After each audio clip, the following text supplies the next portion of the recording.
This debris may clump up, maybe a little blood clot, and can mimic a polyp. We call these pseudopolyps.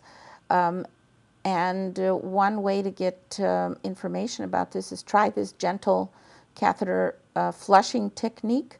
And in this case, this was completely flushed out, and the cavity underneath it was normal. So good thing to keep in mind. More examples here from Dr. Bonvalez was a case that looked like it might be a mass of some sort, but catheter flushing was able to remove these blood clots, and there was a normal cavity underneath all of this. Another example of blood clots, in this case a bit of a retracting clot, flushing technique dislodged the blood clot. Another patient here who had a catheter manipulation, there was this small little abnormality here, but when we did the flushing technique, it ended up being like a long, loose adhesion that would whip around inside the endometrial cavity, changing its position here and there. And this woman was complaining of inability to become pregnant, and it was thought that possibly this was serving as irritation to the endometrial lining, possibly functioning sort of like an IUD. And there was thought about if she is not able to get pregnant, possibly removing such an adhesion and seeing if she does get pregnant. We can delineate adhesions and synechia in the uterus. Now these then may vibrate a little bit during the flushing technique, but they don't disappear. They stay in place. They literally are unchanged in position with the catheter manipulation. This can happen after there's been some type of uterine trauma, prior procedures, etc. And these patients may have menstrual abnormalities. They may complain of fertility problems and pregnancy losses.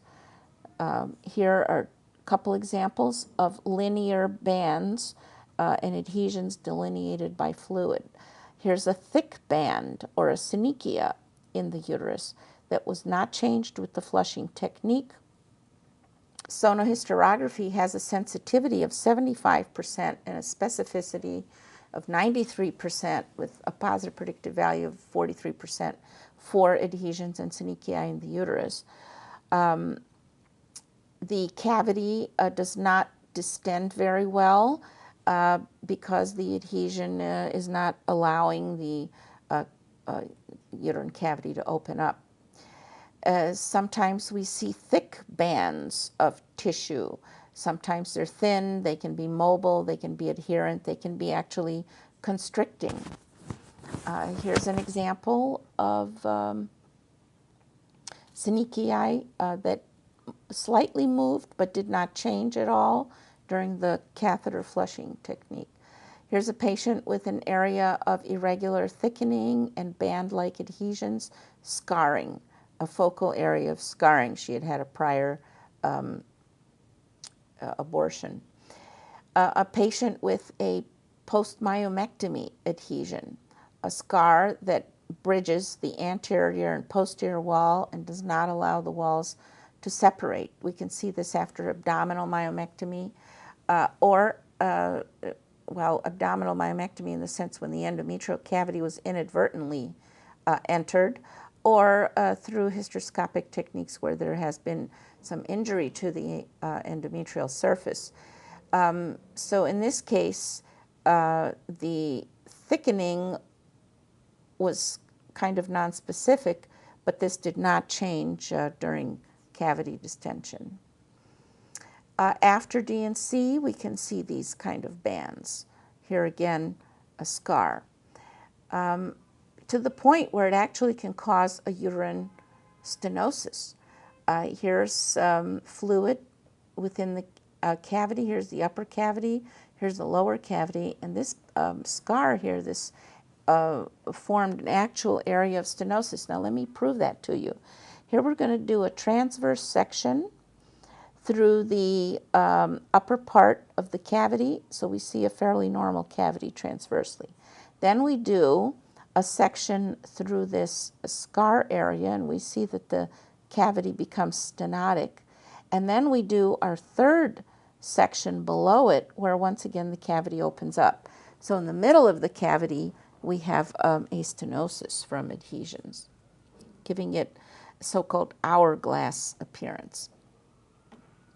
The cesarean section scars can be a problem for us. Sometimes they may not allow the catheter to be placed completely into the cavity, but in those cases the balloon can be blown up in the cervix and still we can get the information. This was a sort of a stenotic segment in the lower uterine area secondary to cesarean section scar.